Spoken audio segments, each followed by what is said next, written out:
And Republic TV keeps you ahead on hectic developments in Karnataka's political turbulence. These pictures that you see on your screens are brought to us by our senior correspondent Himanshu, who is going to talk to us more about it. We have accessed these pictures from Yediyurappa's meeting with BJP MLAs in Gurugram Hotel. Remember, since last night, these BJP MLAs, at least 100 of them, are housed in or camping inside the Gurugram Hotel, where early in the morning was also a breakfast meeting hosted by the former Chief Minister of the former Chief Minister of Karnataka, Yediyurappa, in Gurugram Hotel. And Himanshu joins us with more details. Yes, he's with us with more details.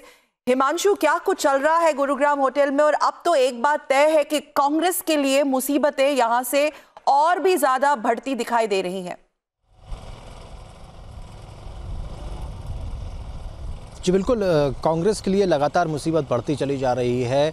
Amit Shah की सुबह बात हुई थी येदियुरप्पा से और उन्होंने कहा कि अगले 2 दिन और ये विधायक यहाँ पर रोकेंगे। हमारे पास कुछ एक्सक्लूसिव फोटोग्राफ्स हैं जो आप देख सकते हैं, हमारे दर्शक देख सकते हैं कि किस तरीके से सुबह येदियुरप्पा ने सभी जो जितने भी विधायक थे बीजेपी के, उनको चाय पर चर्चा पर बुलाया था। उनके साथ में फ़ोटो भी खिंचवाई, साथ में कुछ लोग सेल्फी भी ले रहे हैं। और पूरी तरह से जो कर्नाटक बीजेपी की जो विधायक हैं वो होटल के अंदर एंजॉय कर रहे हैं और कहीं ना कहीं बीजेपी भी इस बात से संतुष्ट है पूरी तरह से। लेकिन बीजेपी सभी विधायक उनके साथ में फिलहाल मौजूद हैं, क्योंकि सिद्धारमैया बीजेपी के विधायकों को गुरुग्राम के होटल में रखना, वहां उनके फोन्स कॉन्फिस्केट करना, एक बात तो तय है कि बीजेपी को भी क्या किसी पोचिंग का डर है? जेडीएस वो कह रहे हैं कि पोच करने की कोशिश कर रहे हैं। कांग्रेस कर्नाटका में एक अलग भाषा का इस्तेमाल कर रही है। JDS Congress are speaking in different language. What is BJP's threat all about?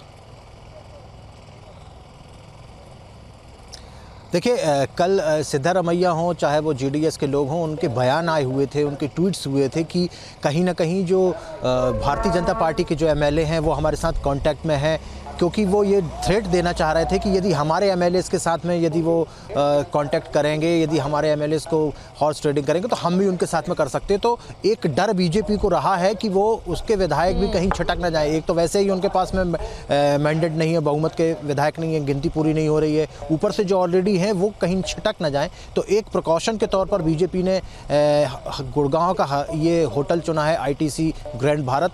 काफ़ी इंटीरियर में है, यहाँ पर पहाड़ियों, आरावली की पहाड़ियों के बीच में ये होटल बना हुआ, गोल्फ कोर्स भी यहाँ पर है। तो जो बड़े बड़े लोग होते हैं, बड़े रिच फैमिलीज के लोग होते हैं, वो यहाँ एंजॉय करने के लिए आते हैं। तो उन्होंने इसी के मद्देनजर यहाँ पर उनको रखा है, क्योंकि बीजेपी को डर है कि उसके विधायकों के साथ भी हॉर्स ट्रेडिंग ना हो जाए।